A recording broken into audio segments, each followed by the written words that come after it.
All right. Judd'z Budz, this sucks, dude. I fucking hate this, like, no intro music. All right, perfect. Yeah, sick. One person saw that. All right, Judd'z Budz, episode, 117.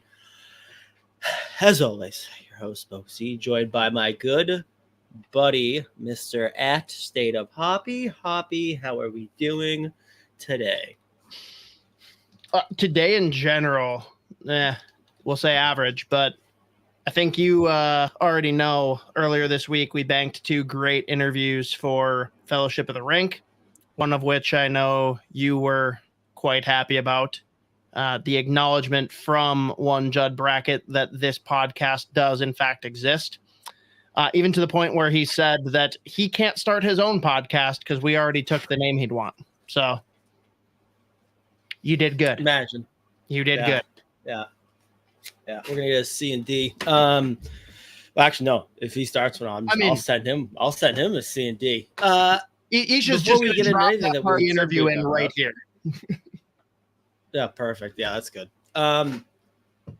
Before we get into anything that we were going to talk about, I hear there's one person on this podcast, may have got back on the ice this week. Hint, it was not me. I didn't do it. Talk to us about the experience, what it was like to get back out there. I mean, you're a sick son of a bitch. How are the underlyings looking? I thought this was a safe space. So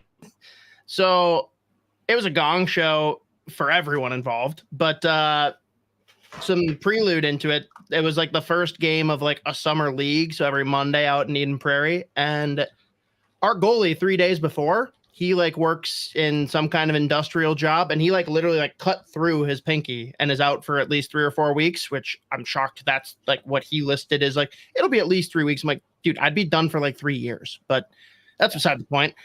We did not find a replacement goalie in time for game 1. So we played 6-on-5 the entire game. And we somehow managed to tie 5-5. All right. So like it could have gone worse. The best way I can describe it, if we break it down by competencies, passing and shooting came back pretty easy. Hands were stone. Like people talk about stick handling in a phone booth. I couldn't stick handle in the ocean. It was pretty tough. Like, I've never had this before, but I like picked up my hockey stick and it felt way too light. I'm like, oh no, this is bad. Like, I'm going to have 0 touch. So that was tough. And then the legs for like 1 period were great. Got like halfway through the second. I'm like, this is starting to go the wrong direction. 3rd period was a battle. And like, it's always fun the first time you skate too, because for the entire day after, I actually felt okay for the most part. And then you get towards the end of the day and it's like, ooh, I'm starting to feel something that I don't want to feel. This is really, really, really bad. And today has been a struggle. Like, my legs are just not my ally. So that's the best recap I can give you.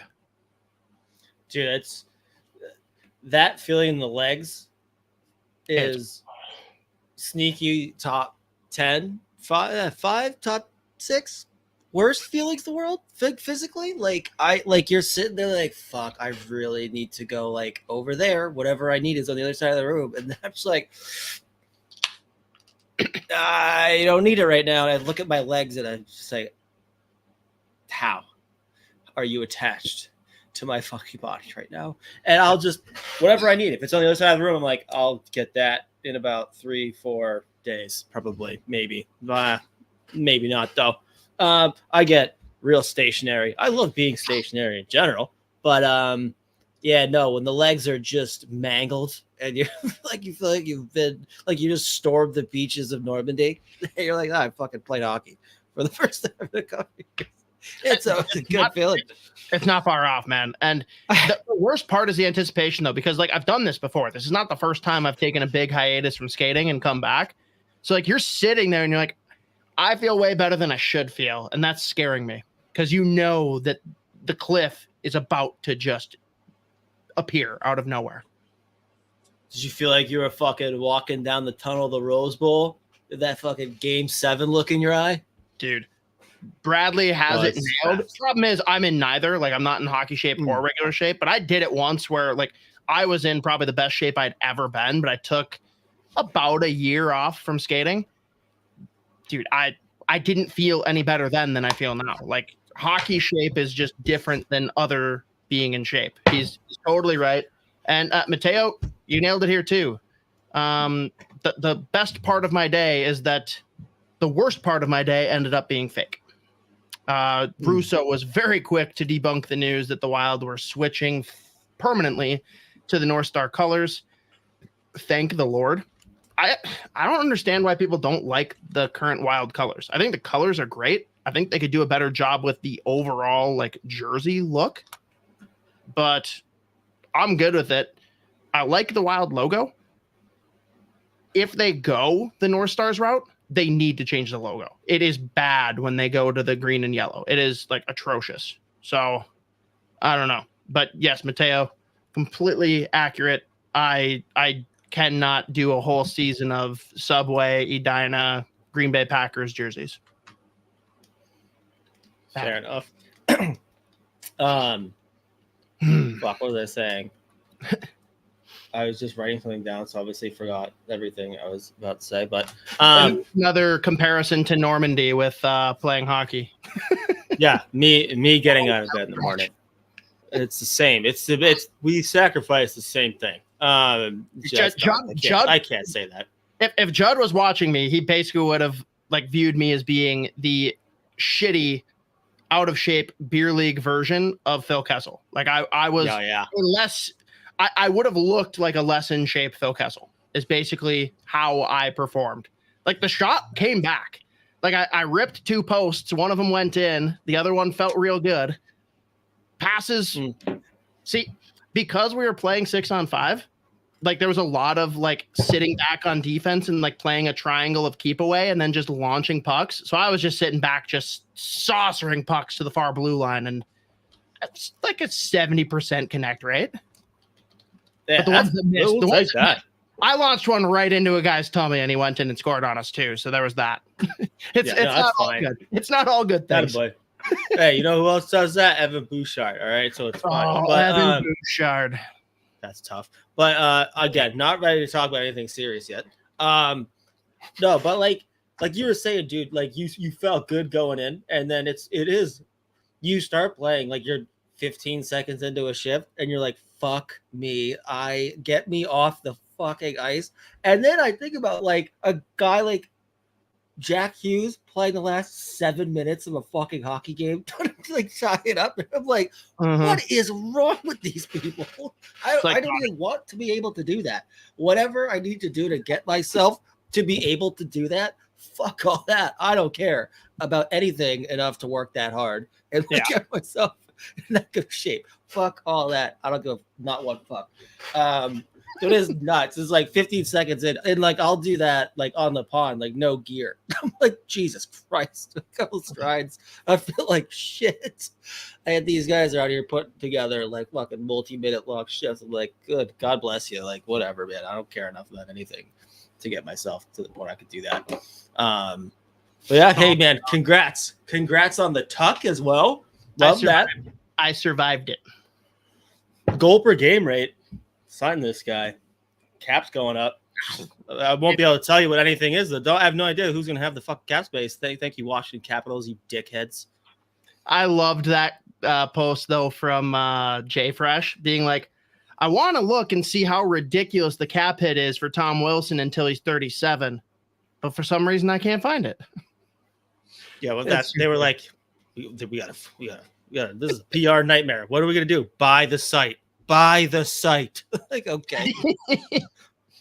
It's the only solution. I really do hate it though, because like I mean, there's other sites. It is crazy. Yeah, I hate it, but I also respect it. It's a very smart move, given that I was not aware how reliant like NHL front offices were on cap friendly. That was a shocking revelation to me. When Elliot Friedman comes out and he's like, yeah, there's like 8 teams that are going to be really well insulated for this. I'm like, wait, a third? No, a fourth of the league is ready for this? What? That is insane to me. And the fact that he said, yeah, the Penguins weren't, but as soon as Dubas got there, like he fixed that pretty quick. I'm like, how are teams not prepared for this? What are the Wild going to do? They couldn't even figure out the salary cap last year when they had cap friendly. They're probably going to be and a cap guy. Pure anarchy. They have no cap guy and no cap site. It's crazy. What are they going to do? And he's like, all right, I guess I know how to fix this. Everyone gets a 4x4. Everyone gets a 4x4 full no move. 4 years, $4 million for every guy on the roster. I don't have the math in front of me. That probably is under. No, Bill, that's over. Fuck. All right. Yeah, dude, it's tough. I gotta ask you though, separate, because it's recent news and it's a guy that you're very familiar with, given your masshole Boston rat background. David Quinn.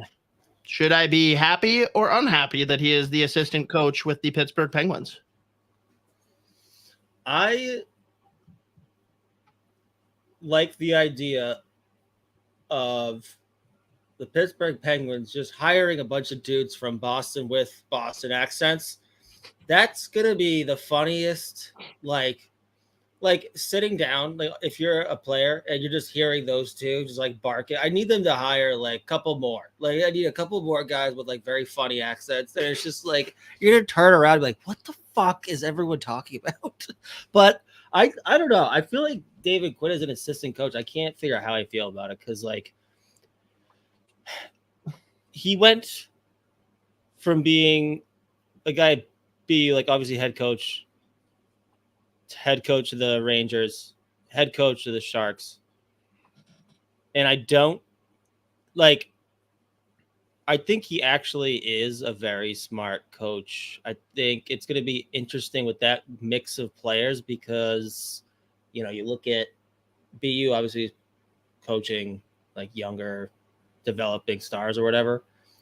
And then he kind of went to New York and he lost a lot of that shine or whatever, like because they had plenty of young guys who were like it seemed like I don't know, like they rushed in or it just didn't click right off the bat. That was also a weird mix of young and old guys though too. And I mean he was also there, I think, like right at the beginning of their like immediate like rebuild. Like they said they were gonna rebuild and they're like, just got you Panarin 11 sheets. And that it like immediately turned everything around. The fact that he got canned in fucking San Jose still like is I can't like it doesn't make sense. It's so confusing to me. Because Greer did hire him, right? Yeah. Then yeah, it's bizarre. Greer knifed the fucking roster, knifed it. It just signed it's like a bunch of guys that play like their full-time job is hockey. Like that was like the San Jose Sharks basically. And then like it went pretty much according to plan. They got the first overall pick and everything, and still it's just like I didn't like that though. That was a little too much of a joke. And I mean there was the story of him going into the locker room like when they lost the 400 games in a row and being like, this is unacceptable. Imagine being a player or actually the coach like, bro, you did this. Like, what do you fucking want from us right now? I just have a like to think. I think he's a smart coach that I think actually as an assistant coach being able to like work with guys one-on-one where there's more like one-on-one focus type stuff that kind of is more similar I feel like to like college, like coaching college where it's like you're actually working on developing the players or whatever. I think with a little bit more personal touch I think that actually could work out fine. I still believe Sullivan's a phenomenal head coach, so I don't think it matters. Agreed. The one thing, did you see the spin zone that people had on why this was a great hire for Pittsburgh? No Boston tied to it at all. Mm-mm. We're gonna get 100-point Norris, Erik Karlsson back. I don't put any stock into it, but I can rally behind it to make myself feel better. I'm on board with it. Yes, we needed to bring him in so that Erik Karlsson could be Erik Karlsson again. And tell you what, if that happens, if Erik Karlsson puts up 75 points next year, I'm going to call it a successful hire. Or Granlund's coming back. Or they're going to bring Granlund back. Tank the moon again, right there.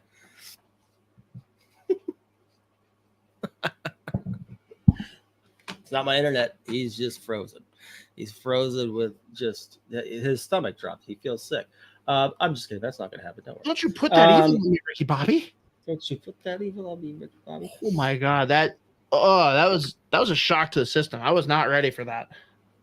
Yeah, my bad. I think that's the lowest blow you've ever dished to me. Whew. Yeah. No, I'm carving people today. Just need to do it.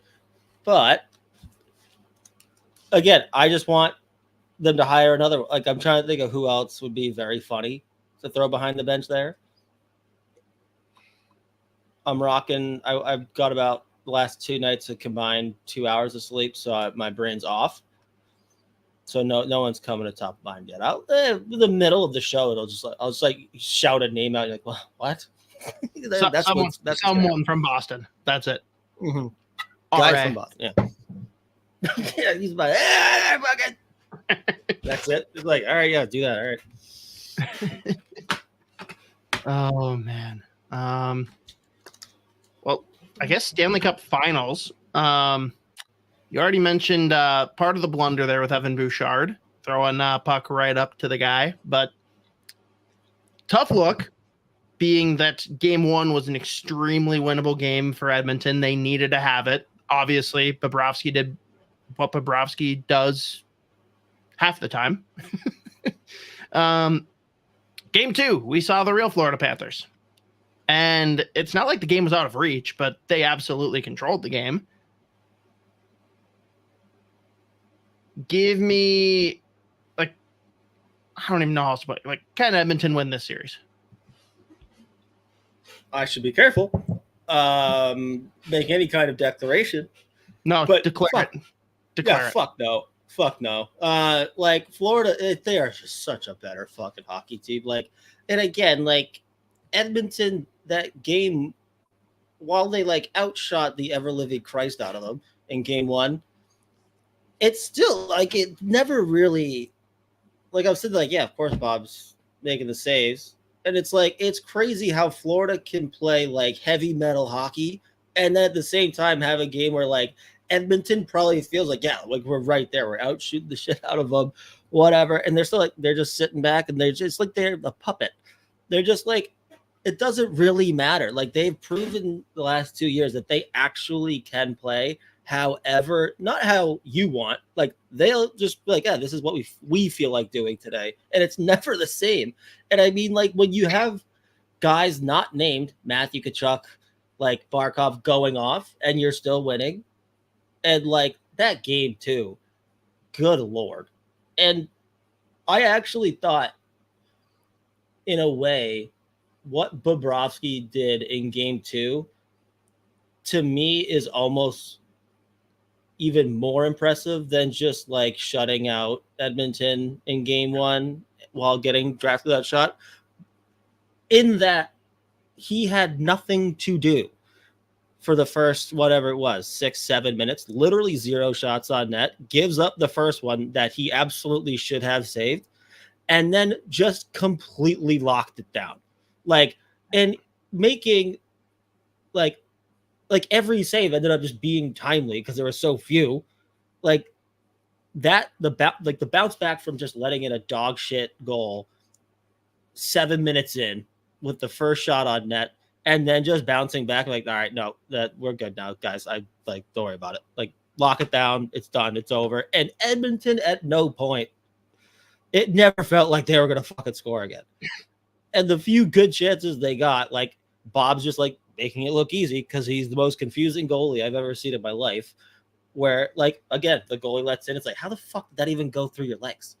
first 5 whole goal of the playoffs barely against him, which I still blows my mind. But that to me was actually like even more impressive than him just like, I wouldn't say standing on his head in game 1, but like they obviously were drastically outshot, and he was just, I mean, he made a couple absurd saves, but just like the response from giving up that first one and then like making those saves with so much time in between saves too. Like he was getting periodic action. Like after the first shot that he let in, like he just locked it down. So like that to me was even more impressive, but I don't know, man. Like Florida, like they just have guys up and down that lineup that will do a job for you. And like they have guys, it feels like on all 4 lines that could potentially win a game for you up front.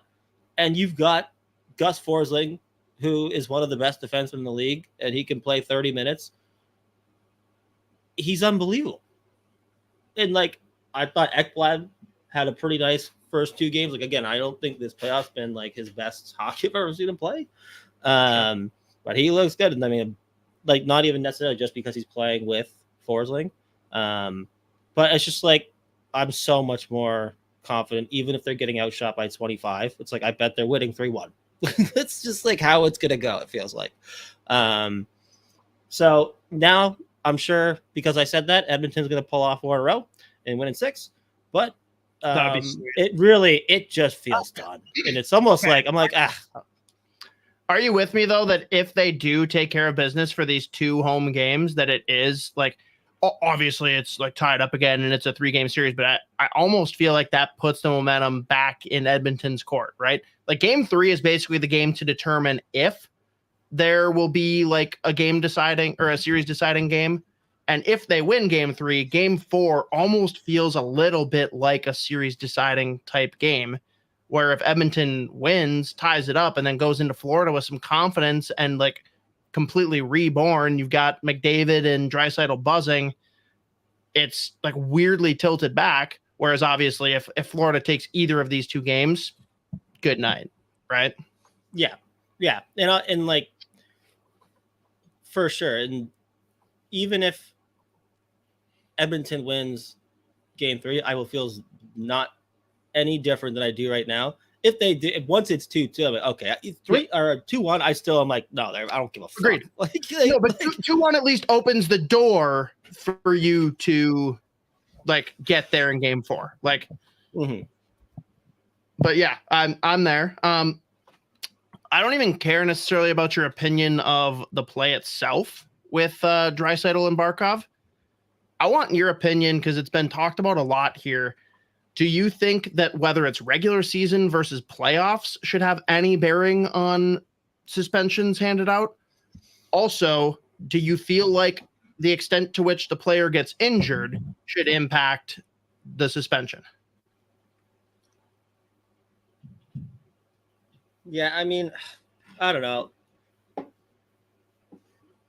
I do hate sometimes when it's like, if that's regular season, he's getting so part of me does hate that. At the same time, like I really don't want Leon Draisaitl not playing hockey instead of like.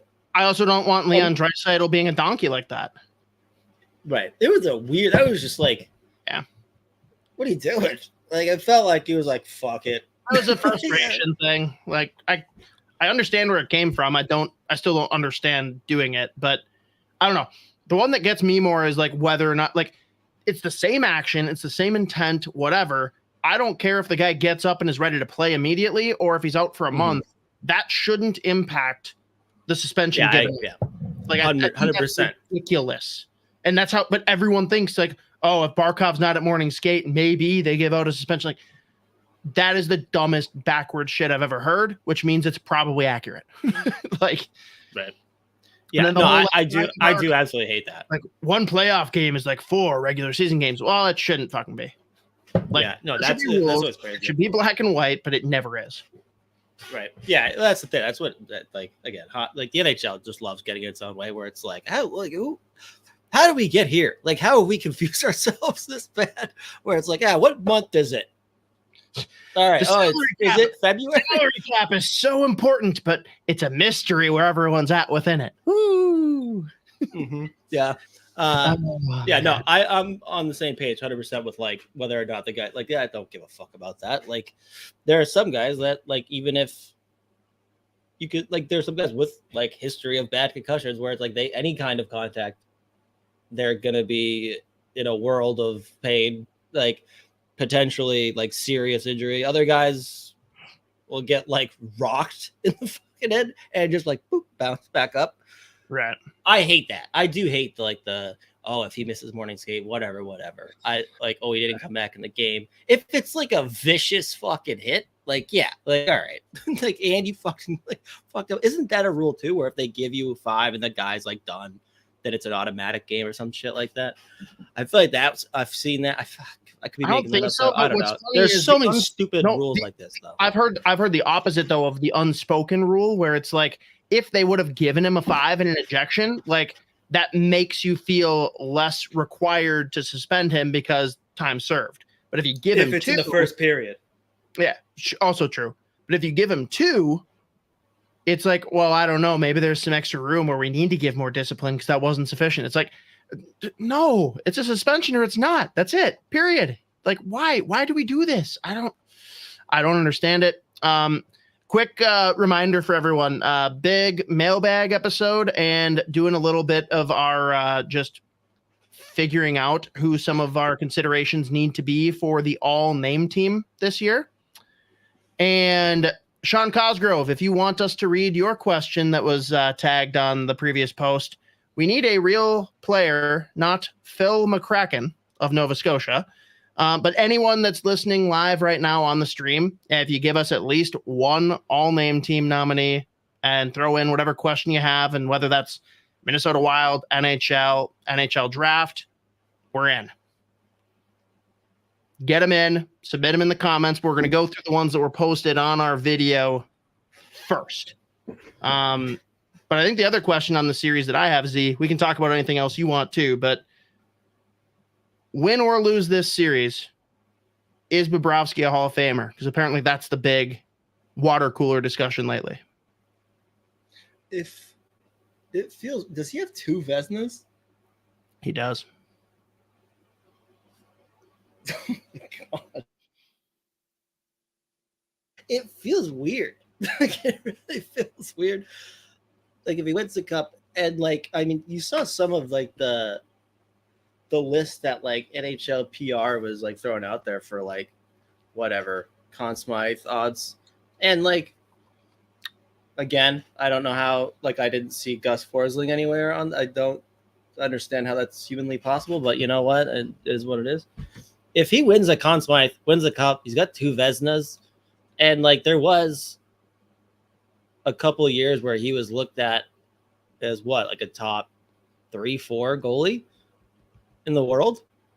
In my head, it feels really weird because the start in Florida went so terrible, and out of note, like it was last year that like in the like not even game 1 of the playoffs, like I think it was game 3 or whatever, when he came in, and it's like the numbers are confusing, and he's like, but he pulls out these saves, and it's like if he wins a Conn Smythe, he's got 2 Vezinas and he's got a cup. Hard not to, right? Hard to deny him. What's even funnier to me is like for more casual hockey fans or guys that are like a lot more locked into their team and less focused like nationally or I guess across the league. How many people do you think there are that aren't even aware that Spencer Knight exists? Whereas like 3 years ago, it was like, oh, this is his net because Bobrovsky sucks. We're going to buy him out or trade him. And it's Spencer Knight. Yeah, and like to pair with that, it's insane that the same summer that they gave him that fucking $10.5 million deal, they also drafted Spencer Knight. It's like, who the fuck thought that was a good idea? Like, let's just get as many goalie. Let's just do it. Let's just go full goalie. Let's do this thing. Let's draft Spencer Knight. Let's give him 10 sheets too on that ELC. Why not? It's fine. Rookie bonus. $10 million. Yeah, no, it is weird. I like even now, like every once in a while, I'm like, oh shit, Spencer Knight is still a player. Which I feel like I feel bad, like even chuckling because obviously it's a scenario and it sucks. But yeah, no, but seriously, Bobrovsky, like it just the Hall of Fame, and like it feels weird. Like it's I don't know why. It feels weird Maybe to me because it was the gap. There aren't many goalies to get in. It Right. feels like the bar has been set outrageously high, and there's like so many goalies that have been great, but not like truly elite. And it's just hard to like siphon through that because for me, with the Hall of Fame,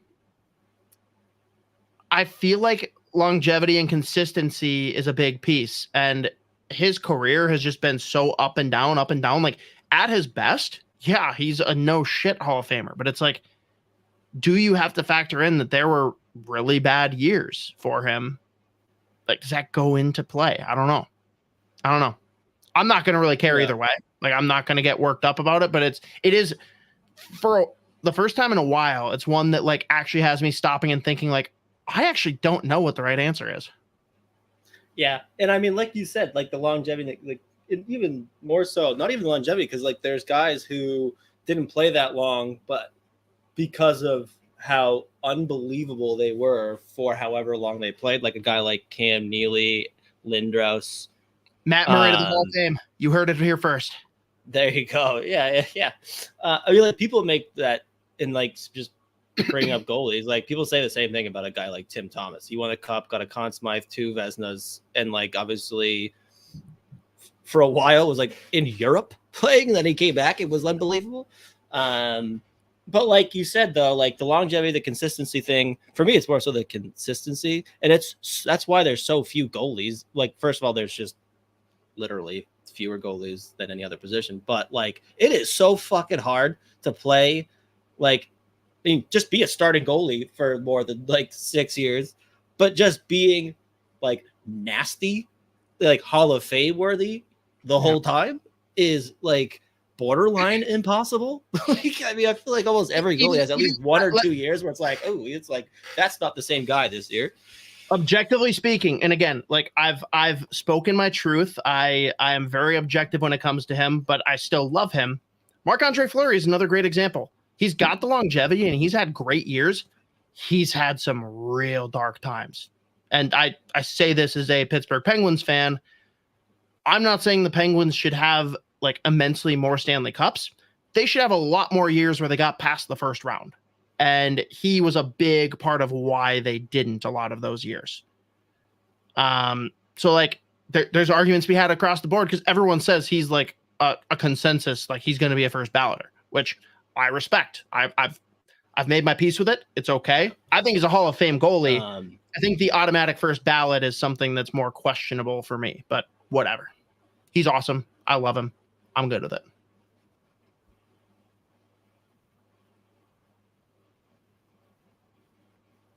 Uh-oh. Did we lose Z? Yeah. Yeah. I literally am losing. Like I'm watching my fucking Google Doc stop working. Nice. Yeah, that's great. My life's a joke. Everything sucks. Oh, I think we got you. Do you hear me? Yeah. I'm bouncing Okay. back. All right, we're back. He's kind of here. It'll stop working in like 2 seconds. So, yeah, I'm at the point now where I really fucking hate the whole Hall of Fame discussion anyways. But I don't. In cases like Sergei Bobrovsky, I hate these debates way less. Because like some of them, like, really, this is who we're fucking like actually arguing about. But like this is actually an interesting like kind of debate where it's like, how do you deny a guy with 2 Vezinas if he wins a Conn Smythe and a cup? And like last year, he was like 90% of the reason they actually got out of the first round.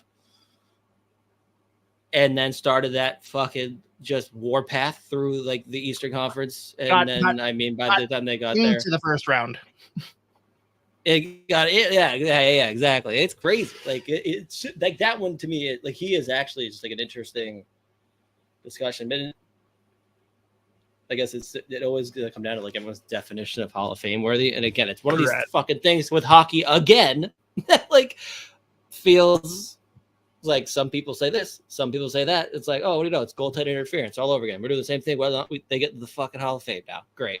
Like, this is crazy. Like, no one knows. There's no fucking definition anymore. But yeah, he is just, his career confuses me. Technically, this is him at his best. The numbers confuse the shit out of me. Like, looking at, he entered with like either just under a 900 or 900 or like 905 save percentage, but like the saves he was making were legitimately outlandish, like SportsCenter top 10 mode. And he is, because I think it's so funny watching him play and the shit he's able to pull off. I'm like, you know what? Fuck it, throw him in there. I don't give a fuck. First battle, throw him in now. Like, this is very funny to me. Like, it's just, this is entertaining as shit. But yeah, goalie Bob doing his thing. Goalie Bob. There we go. All right. Well, as we mentioned, feel free to throw out a all name submission, as well as any question you want to throw in to be addressed by Z here. We're going to kick off with the questions. Now I'll let you know who the nominee was for each of these. And then with whatever time's left, we'll crank through some of the ones that we like the most. First question here from whoever 806. And the nominee was Ethan, last name spelled Procyszyn. He put in parentheticals, which I hope is pronounced like precision. And Eric Berger, the unconfirmed cousin of John Mustard. He's got knee slappers here. Appreciate it, whoever 806. Let's see. Assuming we ignore taking BPA at 13, which best player available, and there are no surprise fallers from the projected top 5, does Z think it is more likely that the Wild take a forward or a defenseman with their first pick?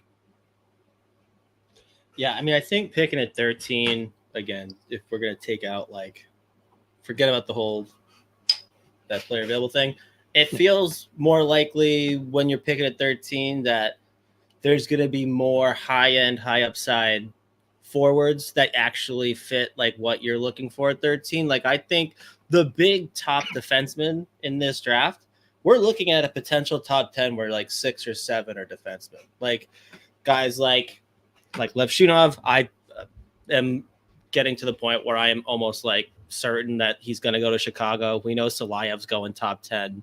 Like Sam Dickinson's going top 10. Zane Parek's going top 10. Zeev Buium probably going top 10. Carter Yakimchuk is the one guy that potentially could be there at 13, which might make them think differently when you've got a big, mean right shot defenseman who's shown some offensive capabilities. I'm sure that would be a very, very appealing player to Judd Brackett and the Wild when you look at the prospect pool in general. Like that kind of mold of player, and the fact again that he's a right shot makes you think he'll probably potentially still go before 13. Like that's the one potentially high end or high upside defenseman that fits kind of what you're looking for, that has a chance of being here at 13. Because of the run on defenseman, I think that's going to go top 10. I said this last couple of weeks. There's going to be some real good forward options potentially sitting around there at 13. Like we've talked about, Berkeley Catton somehow has seemingly fallen closer to 10. Many people have him outside the top 10. And if he's sitting there at 13, that's a phenomenal pick for Minnesota. Costa Helenius, where is he ranked for you individually? I got him a 3. He's my third guy in this draft. Like Berkeley Catton, scream it, chant it, everybody. Putting that fucking highlight reel together was so fun. Like he is just fucking like the plays that he makes, it's just a joke. But like the fact that there's an actual possibility that he's sitting there at 13. Again, Cole Yzerman, best goal scorer of the draft. There's a decent chance he's sitting there at 13. People, it's again every time, like it's so funny to me that like that could potentially happen if people be pissed. Like that's very funny to me. But he could be sitting there at 13. Consta Helenius could be sitting there at 13.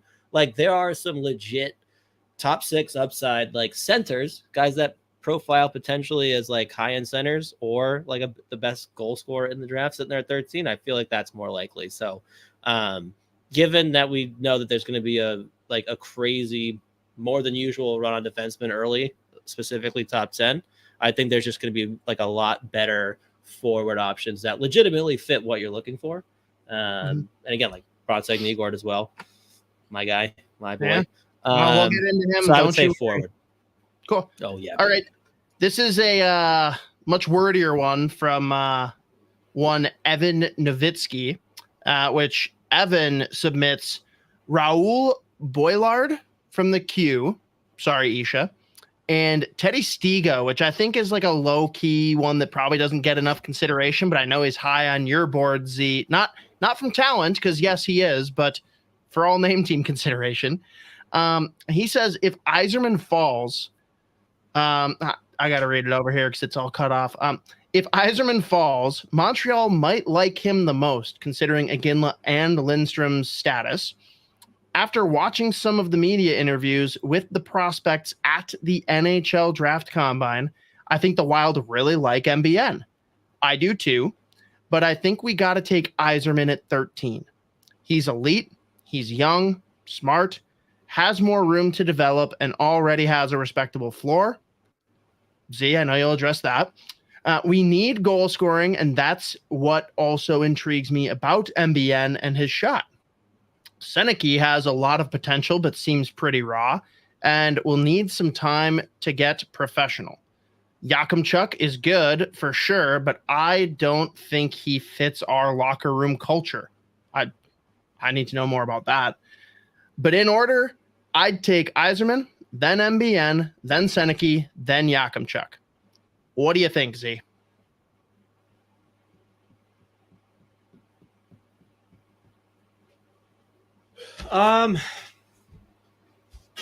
Yeah, I mean, that'd be like every time we talk about the 2024 draft, like we gotta bring up Bronzek Nygaard. He's my favorite player in the draft. That being said, like you probably do have to swing on the upside over him and guys in Yzerman. And like with how Seneke's gone this year, I also think Seneke's going probably 10 or earlier. Like I think the question mentioned like seems like Montreal could potentially be like Yzerman, whatever. I think, and there's been smoke out there that they really, really, really like Seneke, and that he's and like pretty fair. And like Montreal's in on everyone. Yeah. Hang on, Z. I loved the question that got asked. I think it was by Bukala, but maybe I'm misremembering. But just at the very end of Tij Iginla's availability, he says, "Hey, how good's your French?" Yeah, that was good. That's a great pull. Yeah, but I don't necessarily disagree with like probably leaning Yzerman there. And again, like even like the thing with Seneke is like he's a bit raw in that like this high end, high ceiling performing player that we've seen like the second half of the season, the end of the playoffs before he got hurt. That's pretty new. At the same time, he's like a top end skater. He literally was like 5'10", 5'11", like a year and a half ago. He's now, I think at the combine, he measured in at 6'2.75". So he's like basically 6'3", right around 200 pounds. He's fucking mean. He skates like he's a plus skater. And he like shows you that high end skill. Again, he can score goals himself. He can make plays. And like he's got a respectable 2A game there too. That's why I've been leaning now close. Like last week we talked about him probably like potentially sneaking into the top 10. He's probably like on a whole lot of people's radars for like number 5. And again, like even the past couple of weeks in general, like we've heard a lot about Montreal, like really, really liking Seneke. And you could now probably say that every fucking team in the league. So again, he's another guy that I probably am gonna assume will be there at 13. And you love that kind of player though too. Where's Seneke on your board after everything that's come out? I go back and forth to like 10, 11, 12. Okay. So like right before 13. Yeah. Right before 13, of course. He's kind of like he's like one of the 3 guys I steadily have like immediately after the crazy run on defenseman ends. It's like the second that run ends, like all the top D men in this draft are gone. It's like it just feels like the conversation keeps going back to all right, time for Seneke to go. Like because like again, even though it's been like the sample size of him just like being dominant is a bit small. In that stretch, it was also like legitimately 3 or 4 months of like every time he stepped on the ice, he was like taking over games. And what he did in the playoffs, like, was one of the best performances we've seen in the CHL playoffs. What, like 6 games? No, because they went to the final. He got hurt though. I think he played 11 or 12. But like that performance, like those games, like he was the best player on the ice in every single game. And like the only reason really, like he single-handedly pulled Oshawa to the OHL finals before he got hurt. So it's like, I think at the beginning of the year, if you were like, he's going to go 5, 6, or 7, I would be like, okay, Jesus. Like the team saw the big, mean guy with skill. And they're like, yeah, we need it bad. Now I'm like, I get it. I totally understand it. Oh, that's fair. Okay. So, and that's why, like, when you look at that upside with Yzerman, I totally understand like the draw to take those two before MBN. And for me, like, I really, really like Yakimchuk, but I still would probably have him. I think the question had him. I would have him 4. So I actually do think, even though he's my favorite player in the draft, I probably have him like 3rd out of those 4. Yeah, we'll get into him more as some of these go, but I'm going to shuffle the order here a little bit. We've got 4 from Riley Mihawk 2913 because he went the genius route of submitting one all-name team suggestion paired with a question. So he just kept on, instead of giving us all of his nominees, he just split them up and kept asking questions. Good on him. This one, if Yzerman and Salayev were available at 13, who would you rather have? It cut out there for a second. If Yzerman and Salayev were available at 13, who would you rather have?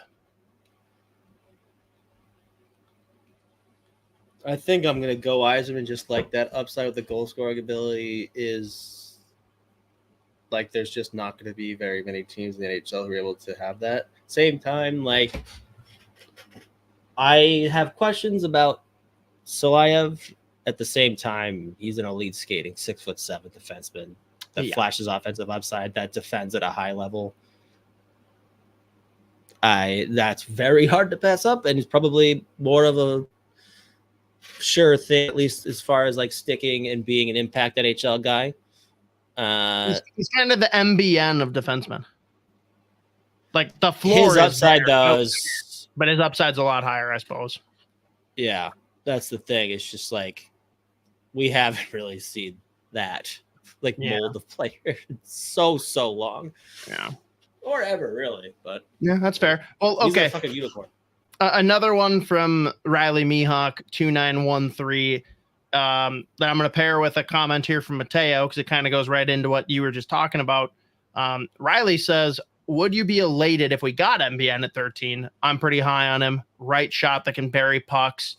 I mean, we just went through your lists previously. We don't know if any of those guys are going to get there. You've talked about MBN for so long. He is definitely going to be one of your draft sons going in. But question here from Mateo that I think is going to help give people a lot more context. Michael Brownseg-Nygård, can you go over his upside? Because it feels like everyone just labels him as a high floor player without acknowledging the shot and potential to grow. So like, what is the ceiling for MBN if we're talking about best case scenario? Yeah, I mean, like, it's tough for me to sit here and say I see him like hitting the upside of like he's going to be your top line right winger who's going to put up like a point per game and give you elite two-way play. Like I don't see that. Like even if everything goes right, he's got potential to be a legit impact top 6 winger who is going to be elite in terms of like his defensive value. He's going to be on your penalty kill, but like the shot is like it's comical. Like he doesn't need a whole lot of time or space to get it off. He just doesn't do it enough, which is where like there's going to be questions about the upside. Like he just so much of his like what he does best is like intangibles like he's the best forechecker in this draft to the point where like he's going in on the forecheck, winning pucks and like creating offense that way. He like completely eliminates rushes. Like it's that it's his that's why like no one really wants to talk about like the legit offensive upside. It's just because like his best traits are like his reliability in every area of the ice. Like in all three zones, you want him on the ice. I still think there's room to grow with the offense because we've seen like flashes of some playmaking. We've seen that shot, like he can score from distance, no problem. And again, like in tight, he's a menace to play against. Just like he's a menace to defend in front of your own net. In like the skating's probably closer to like just average, which hurts him too. But he's a top 5 smartest player of the draft. He is the best forechecking for this draft, which is why the questions about the upside come into play. And I have the same questions, but I think if he can find himself in a situation where like he is encouraged to like kind of use the tools that he has, or at least experiment with just like playing more on the puck. That's the thing with him. He's not really on the puck a whole lot. He's usually just looking to move it, whether that's like shooting or just like advancing and like staying in motion. Like he's just like that's his thing. Like his key trait is just how smart he is and like the intangibles that he brings. And like he is legitimately never in the wrong place. Like he is always where he is, exactly where he's needing to be. And like he gives you value offensively again, like with the shot potential. But he wins pucks back and like creates offense that way. So a lot of the offense that he's like creating doesn't always necessarily end up on the score sheet, but like the possession numbers are just comical. Like when he's on the ice, it's either you have the puck or he jumps over it when you don't have it and he quickly wins it back for you. Again, like not a whole lot of flashy plays other than like, again, their shot when he decides to use it. But he is incredible. The other thing with Tim is he's like one of the older players in this draft, which is always going to hurt him too. Like I think he just barely missed last year's draft. Gotcha. Fair. Okay. I'm going to read off all of Riley's submissions then for all name team consideration. And then I've got 2 more questions from him. One of them kind of mashes up with another one too. But for all name team, he has VT Väisänen, great one for a lot of reasons. One of, I think, both of our top contenders here in Leo Salin Wallenius. What a great name. Leon Muggley.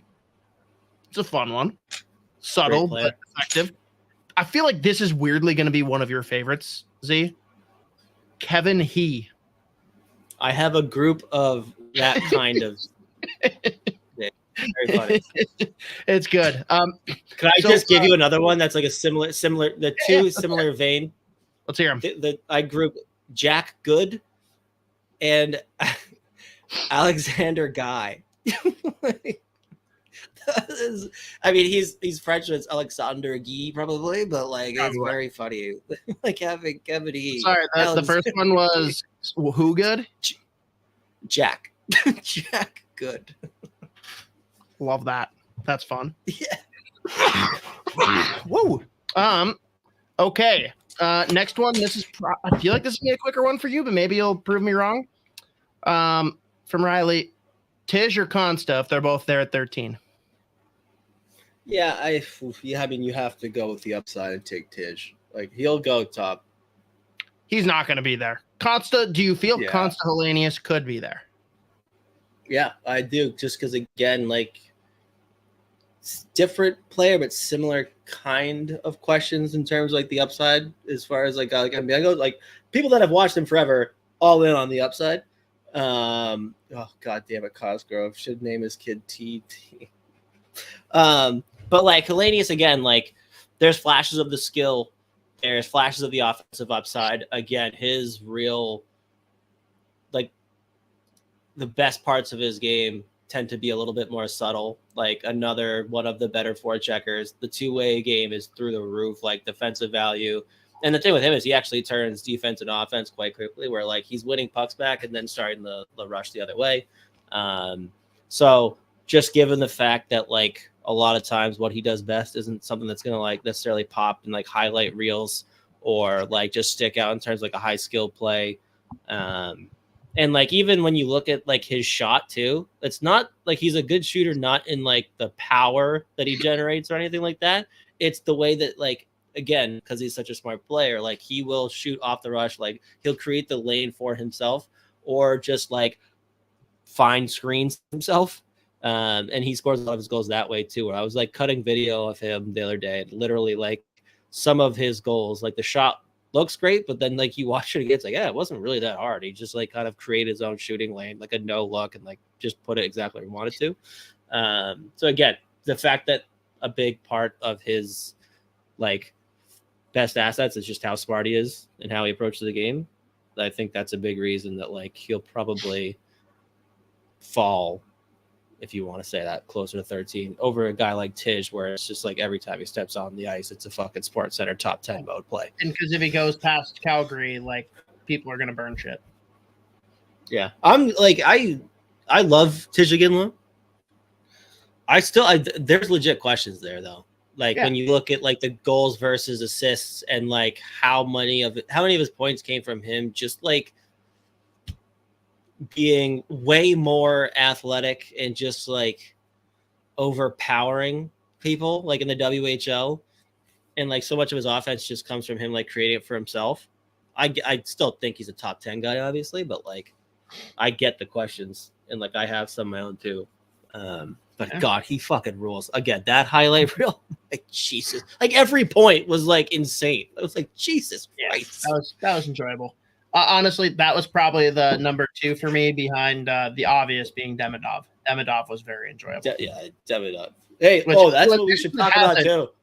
Anyone that has to go check out the highlight reels, by the way. Z's done a great job throwing those together. They're all up on the YouTube channel. There's actually a playlist just for highlight reels that he's created for draft eligibles and for wild prospects. Go check them out. Talk to me about Demidov falling because I need to hear about this.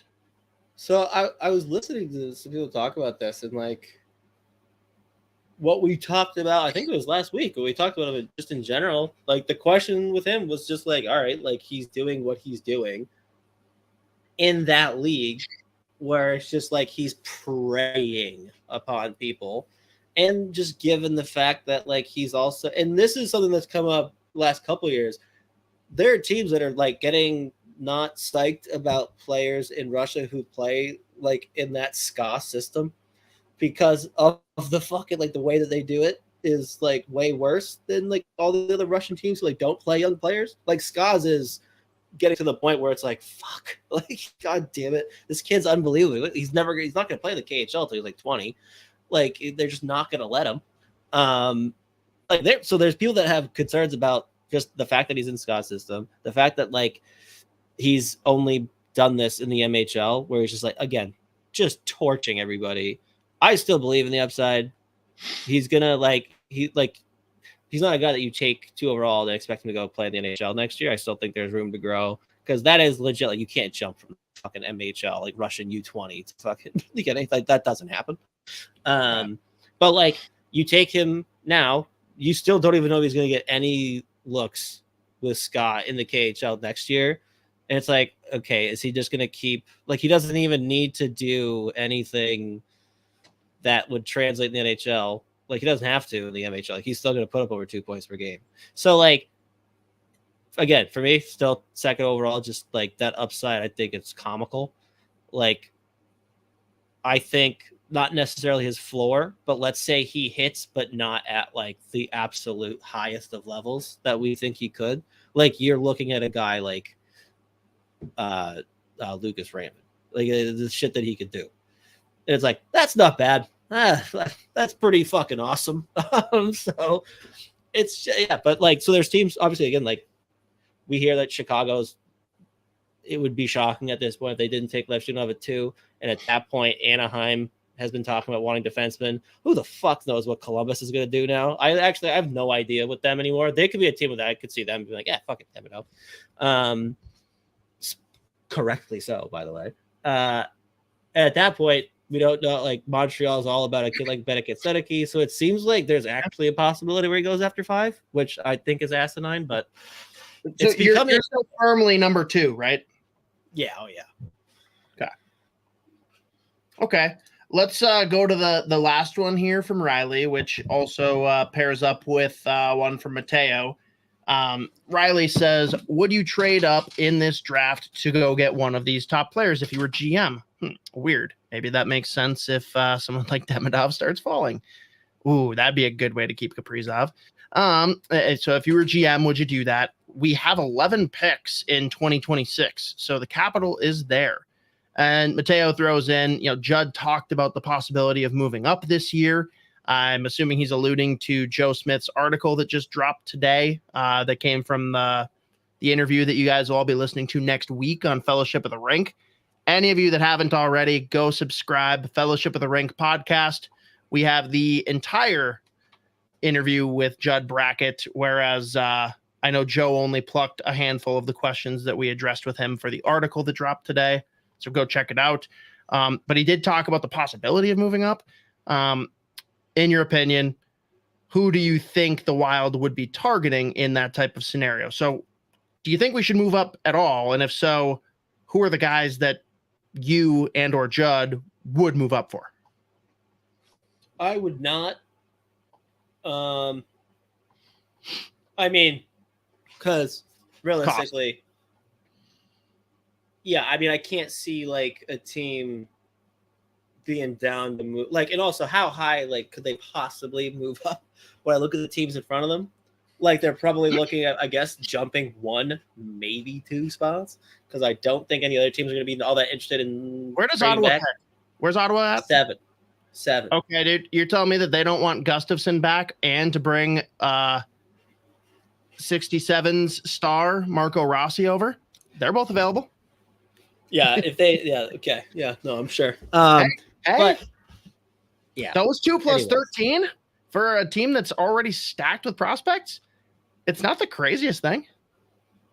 Anyways, yeah, I mean, I just like with where they're picking, the teams that are picking in front of them, again, I don't see a world where they're like really moving up farther than 1 or 2 spots. And at that point, it's like, right, who were you really worried about Philadelphia or Detroit taking that, like, I don't know. I just like don't see a team being down to move from like 8 or 9 to 13 because you threw in like a 2026 third round pick. Like, I don't know, maybe.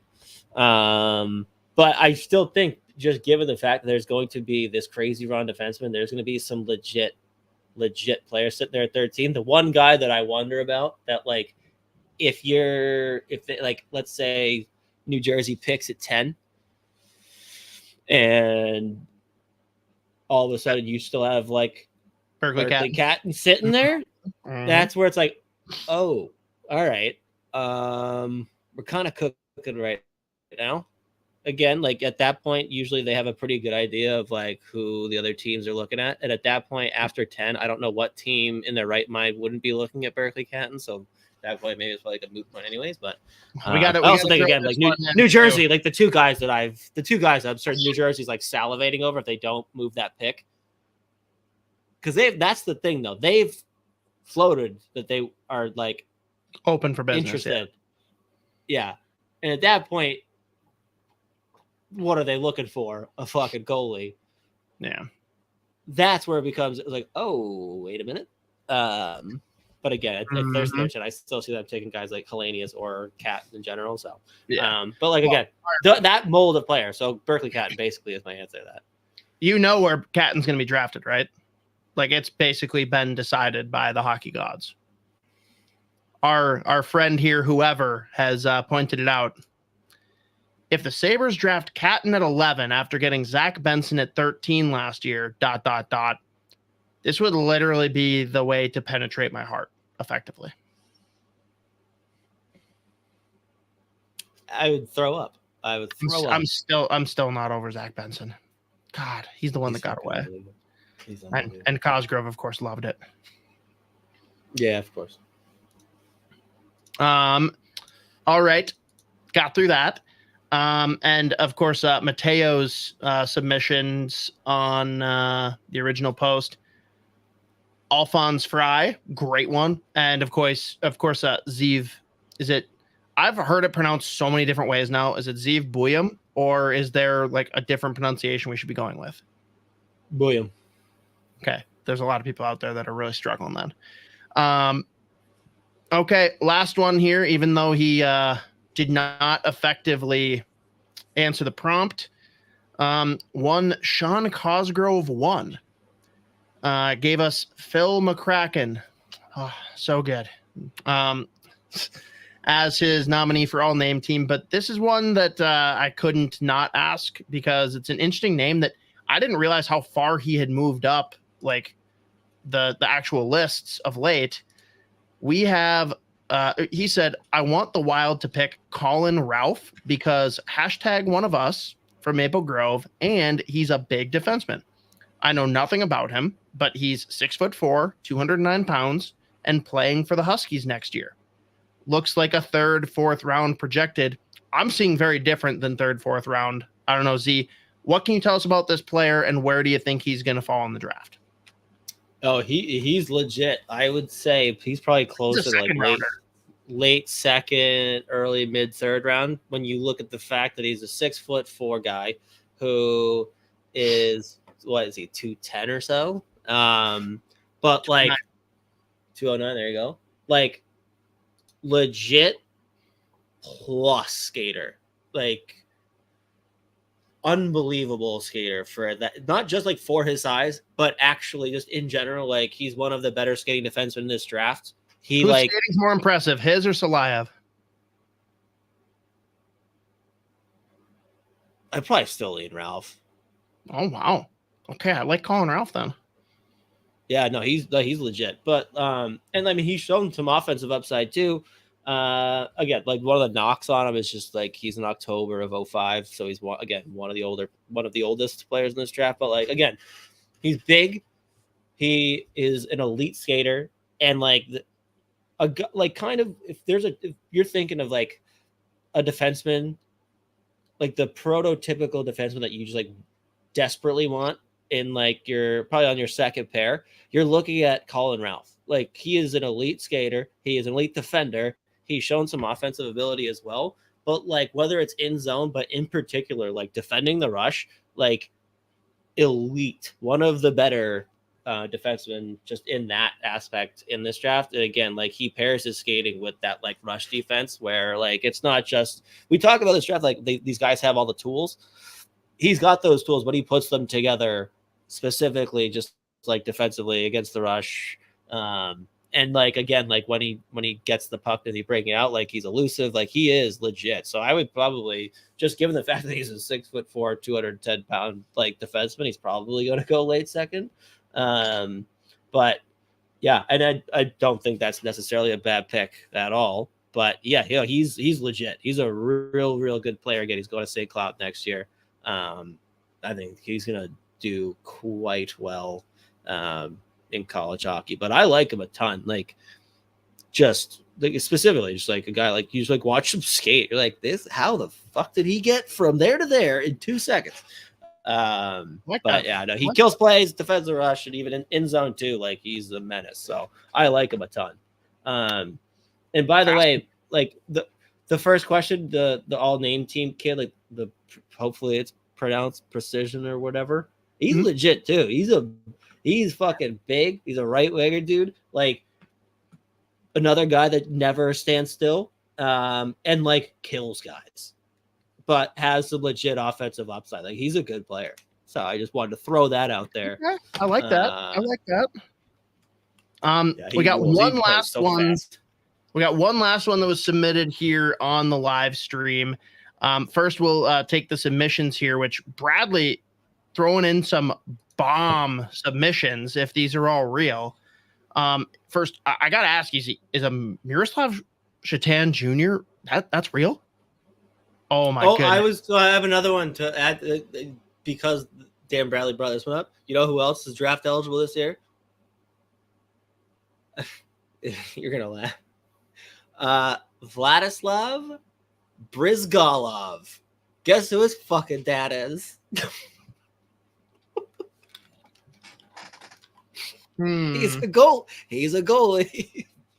He plays He played 6 Now- games in the BCHL this year. He played for in the NCDC. He was playing for the Ogden Mustangs. Put up real nice numbers. His dad's His all about numbers this year are fucking unbelievable. his dad's all about the universe being so humongous big, and you know that he's gonna come in and be like a flat earther. Yeah, I know. He's dude. His I was dying laughing looking at his picture on EP. Like, it is funny as shit. It's a good one. It's a good one. But yeah, just thought I'd throw that out there. I saw as soon as I saw Shatayan. Yannick Ponzetto, Petteri Rimpinen, and then Real good. I don't know if this was a typo or if this is the name. If it's Lion Aho, that might be my new favorite. Is it Lion or Leon? Yeah. I mean, it has to be like no. That's his name. It's legit. He plays in Sweden. He's one of my guys. Yeah. What round I don't is he care if going it's in? lit. What round is he going in? I mean, Like late, 6, 7? maybe. Okay. Oh man, he's a fun. Okay, that I really like that one. So thank you, Dan. That's brilliant. His question. This is more for you, Z. Boston doesn't hold a pick through the first 3 rounds this year. Will they make a trade? And if so, who was on the move? Yeah, I mean the big one that's come out. It's like Linus Ullmark, and like Wait, he's available. the link has been there between them and New Jersey since basically the deadline, and like they were pretty vocal about the fact that they were looking to move him. Obviously, like the LA thing was brought up, but if they are able to get in the first round, it's because they've traded Linus Ullmark. And like I know that they are legitimately like working harder than usual to get apparently to get in the first round. We'll see if that actually happens. Like they pushed real hard because they wanted the guy that I can't believe the Minnesota Wild did not draft. What's his face? The Minnesota kid. Oh my god. Chicago took him. Oh, God damn it. this is okay. Now I know who you're talking about, but I was not ready for that. Yes, the one that the Wild should have taken before they had a pick was Oliver Moore. Yes. Yeah. That's I guess probably my favorite Minnesota Wild fan meltdown on Twitter for a draft. Like, Wild blew this draft. Why didn't they get Oliver? Well, because he wasn't what? That's That's going to the be level big. of It's a big fail this year if the Wild don't draft Macklin Celebrini. What idiots. Which, by the way, yeah. not enough is said about how awesome of a name that is. Macklin Celebrini Yeah. is sweet. Yeah, no, again, I have a category of like, I bet like this category of all named teams, like this guy's probably the fucking man. Like this guy's cool. It's like Teddy Stiga's in there. It's just like nothing actually crazy. It's just like, fuck, that guy sounds cool. I'd be shocked if he's not cool as shit. I would be very surprised if this guy wasn't the man. Yeah, he's in there where it's just like nothing in particular, but there's the placement of vowels, I feel, you know, like Teddy Stiga, Macklin Celebrini. It's like, fuck yeah, I bet he's cool. No, but yeah, like you said, that is like probably one of my favorite, like all time, like really weird reactions from Wild fans where it's like, oh, Oliver, I cannot believe they didn't take him. And like, probably shouldn't say this live. I'm going to. And like the people that dropped that, like that level of conspiracy of like, how did they not take him when they didn't have a pick? I'm like, where the fuck were you on January 6th of 2021? Like, you know, like if your brain is that far gone, dude, where the fuck were you? That's what I feel about the Oliver Moore. I'm like, who the fuck? Like, what? That's like, I want to be angry about everything. And it's like, that wasn't even. I didn't know where you were going with that, but that was so much better than I expected. Yeah, again, whoops. Yeah, no, Oliver Moore. They should have drafted him before they could have done that. Fire everybody. Yep, everyone. Rebuild. That's why Bill Guerin needs to go. Yeah. All right, so the submissions we've gotten here, and a couple I'll slot in that Z mentioned. I didn't get them all, but all name team considerations that came from this exercise. Kevin He and Z, of course, lumped in Alexander Guy and Jack Good.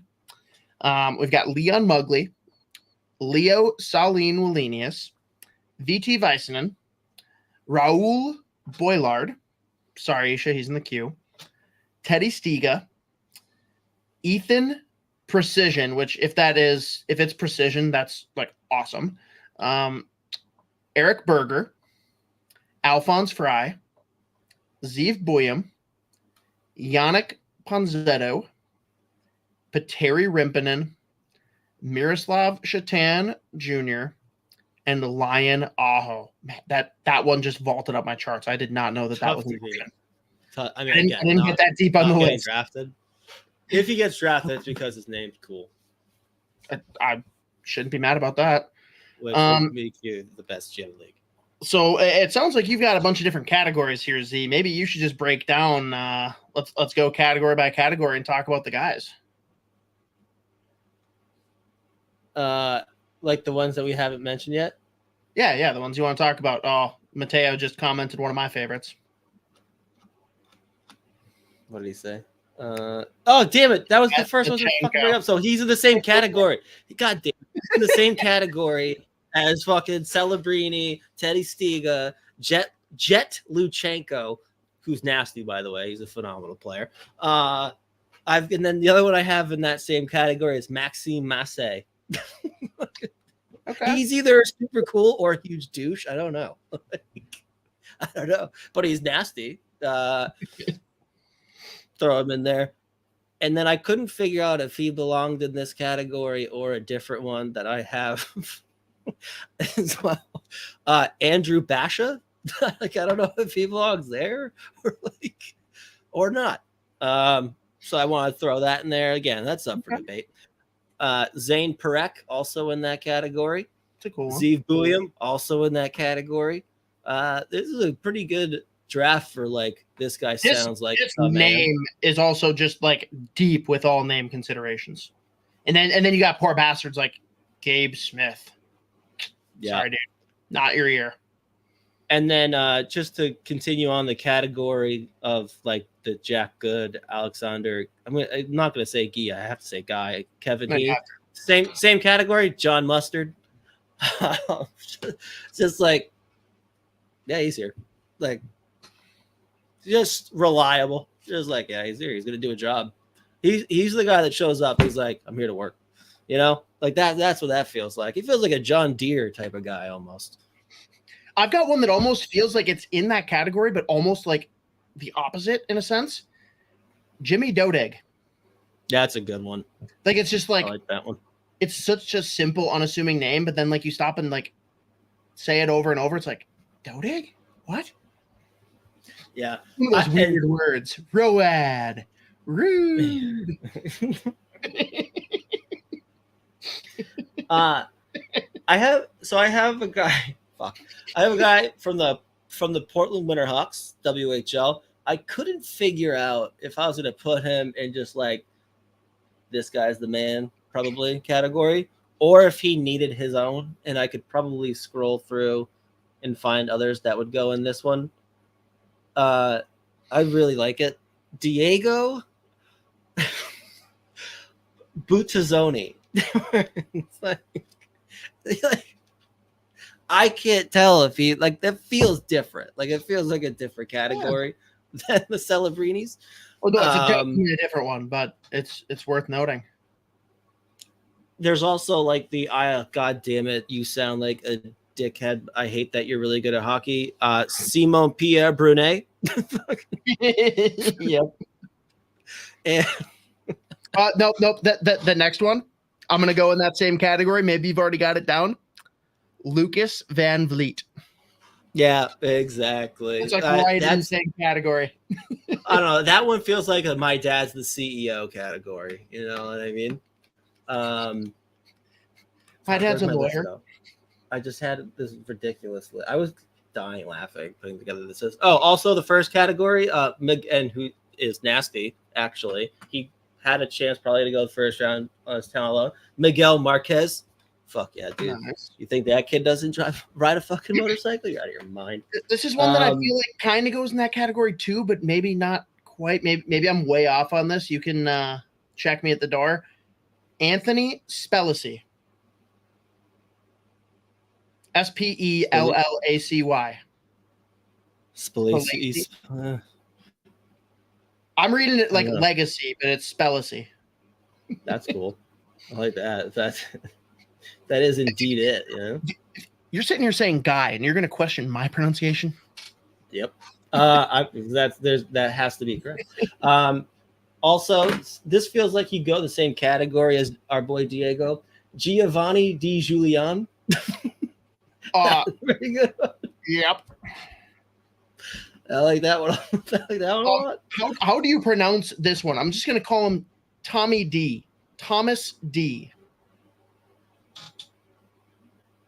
Pronounce that one. Out of the queue. Yeah.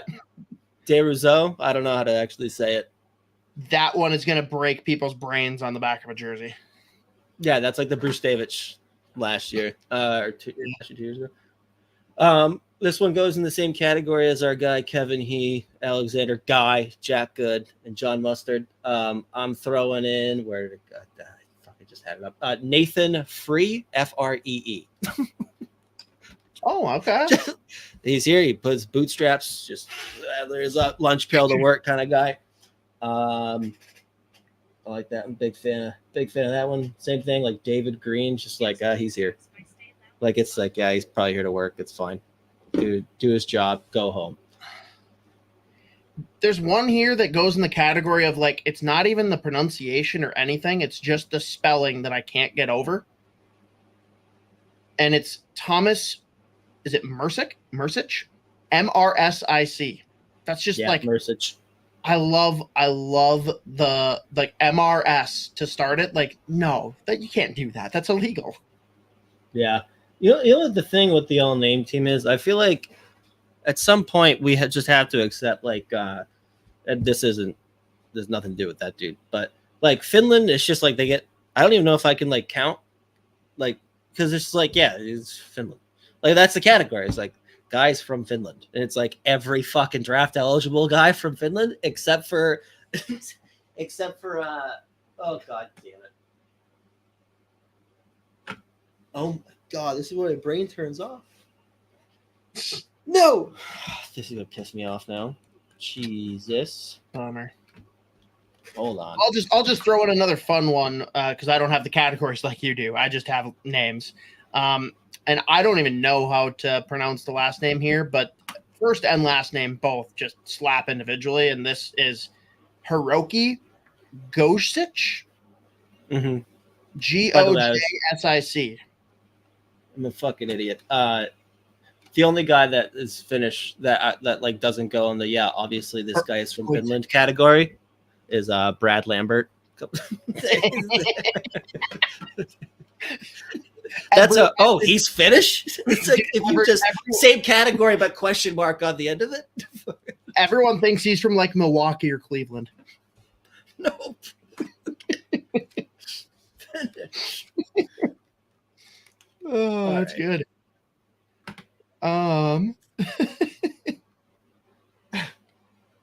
There's something. This is this year in particular was a strong. It's deep, dude. Deep. Yeah, no, we could like literally I could just like start rattling off every single draft and like they've all got a shout at some category. Like Adam Kleber. Like that's pretty funny. This one's not even funny, like it's just fun to say. Jacob Battaglia. Yeah, we like that one too. Good player, by the way. There just had. I got one here that's not even a good one and shouldn't even be brought up, but I feel like this is one that'll make you smile for some reason, being such a normal but not normal name. Ollie Josephson. Yeah, no, I'm a big fan of that one. I'm a big fan of the player. I knew you would be. Well. I knew you would be. Oh my god! I got a random one, and sorry, we're breaking the all name team track, but I gotta ask you, man. I've watched him fall and fall and fall. And I need to know if this is someone that you think is like a sneaky steal or if like he should be falling even further. The first list I think we put together for you for the 2024 class, I'm pretty sure you had him in or just outside of your top 10. What's the deal with Henry Muse? Yeah, so he probably should go early second, I'd say. It's just like he's a really good player. Again, like right shot D-man, decent defenseman, decent size. His defensive game this year has been like just all over the map. Where like before, like the whole thing with him was like, hey, like we're seeing some like legit offense come out of here, and like he also is just like a steady, smart defensive defenseman as well. This year, like in particular, despite like especially the beginning of the year, Ottawa was fucking real good in the OHL. Like the defensive play was just like has just been all over the place, and then like his game in general, like he'll have a game where like legit game breaking type offensive plays. Same game he's like costing him, so it's just like a weird defensive. Like it's been legit all over the place, and there's been so like in the past he has been able to like take over games where he's like locking it down and then like flash the offense as well, where it's like that looked like where the projection was headed. And then like this year in particular, it's like so far, it's few and far between where he's ever even like looked like he was about to take a game over. So like it's been a weird year for him, but I still like his game overall. Sure. So I think if you pick him up and like again, like another guy where like 12 months beforehand, it's like, hey, you're gonna get him in the middle of second round, you're probably like, oh, what? Doing backflips? Like, what did he do off the ice? Like, how did he fall that far? You know what I mean? But what did he do off the ice? Yeah, what did he do off the ice? Like that would be the only explanation. But at this point, yeah, he's probably early mid-round second guy or second round guy. Sure. And like a real good one. Like he is still legit player. So, and again, the fact that he's up and there goes the circle of death. Oh, no, I'm back. No, he's still legit, like right shot D man. Probably a second pair guy. Got value at both NCAA, so I still like him. This guy I'm 50-50 on with you. I lean towards you're gonna love it, but you could also like this could be a nothing burger for you. Eric's Matejko.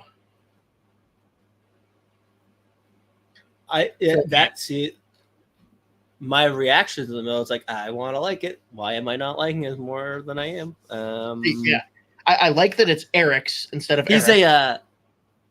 He makes the watch list, you know. Like I'm like, keep your eyes on this guy.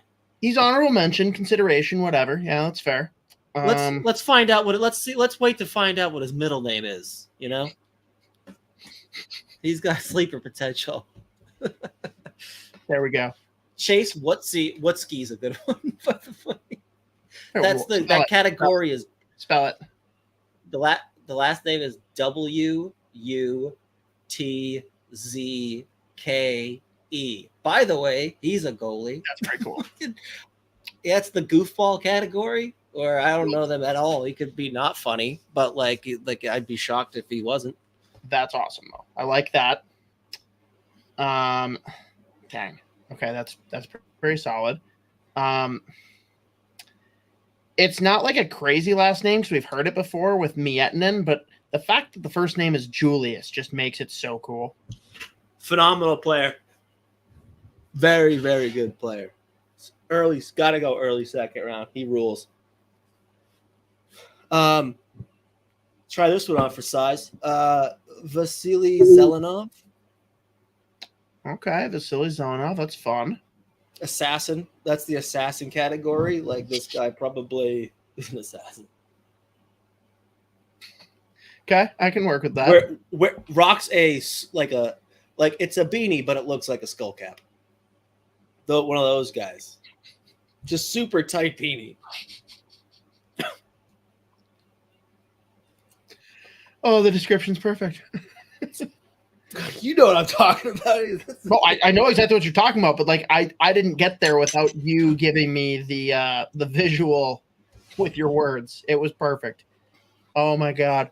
Also going in the category you mentioned before of like my dad's a CEO or he's a lawyer or whatever. Blake Montgomery, a subtle one. Yeah. Yeah. Mason Zabeski though is a sweet one. Yeah. Oh, I was gonna say he's the popular kid in that first category with Kevin He. Like he's the kid that has friends outside that friend group. Like Oh man.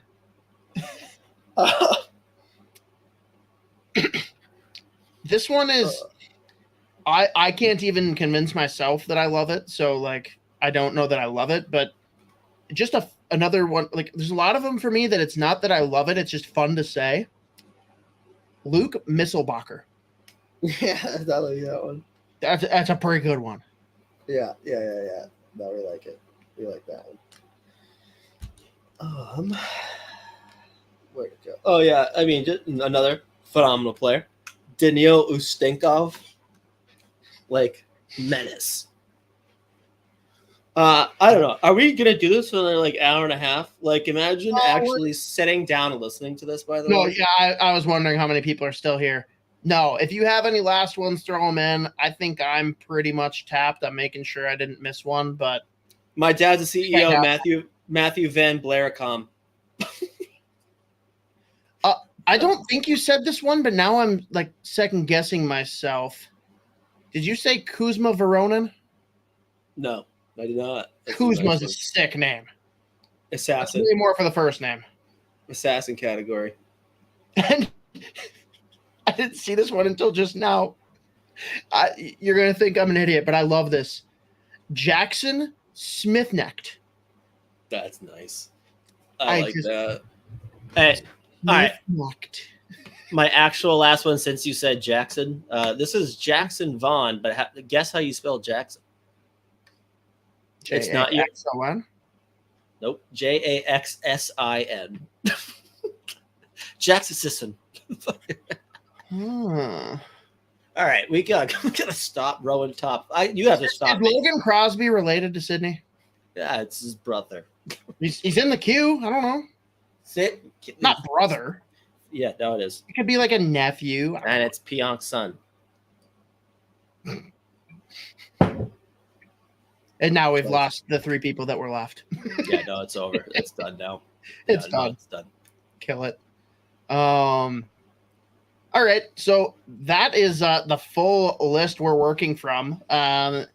I'm thinking by next week, but I won't make a firm commit there. Definitely before the draft, we will have both of our firm top 10s, and I'm sure Z will have all of his like side list honorable mentions. But yeah,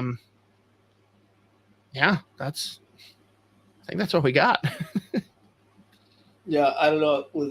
I haven't even had the chat open, so are there other questions that we missed? Or are we good? No, I got the questions. We're good. Perfect. All right. I like the last one.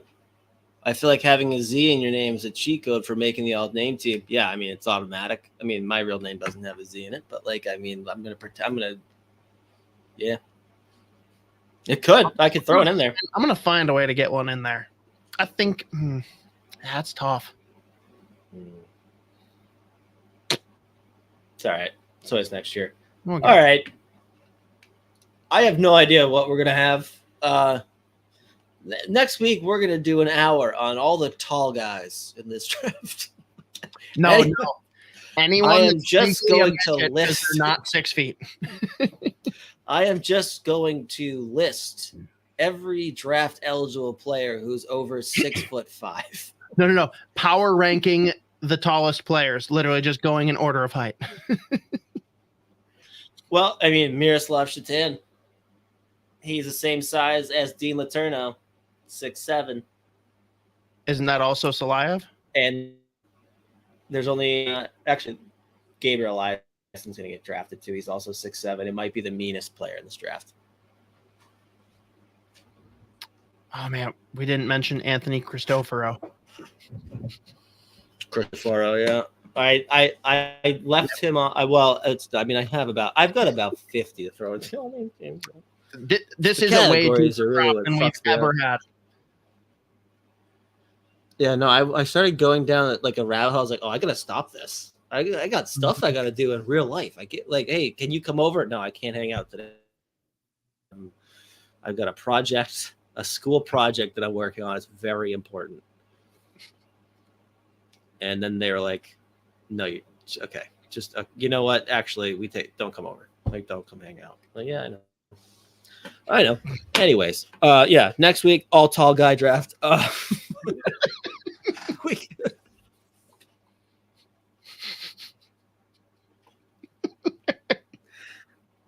What do we have? One left before the actual draft happens? Let me look at a calendar. That actually sounds about right. No, because there would be one the week of. Yeah, Holy sorry. shit. But I think that is. Yeah, we literally have next week, and then it is draft week, but we'll still do something there. Man, yeah, we got 2 left. Yeah. I mean, we're gonna for one of those, we're gonna have to do your mock like we did last year, right? Like one where you actually have the prep and the notes going in, and you can decide. I'll give you the choice. Is it your mock for what you would do, or is it what you think will happen? I'm good with either. I feel like the last few times we've done what I would do, but then on draft day I've just didn't. I mean, right? You just kind of give your predictions. But I mean, either way, we should still do more mailbag type stuff, just not with like the name thing. just you think there's no way anyone actually like was about to do ask a question, was like, I don't know any of the name team now. I guess I can't. Like, my hands are tied. I can't ask a question. I'm not allowed to. I'm not allowed. It's like Always Sunny. It's get up. Oh fuck. I'm not allowed. I'm not allowed, D.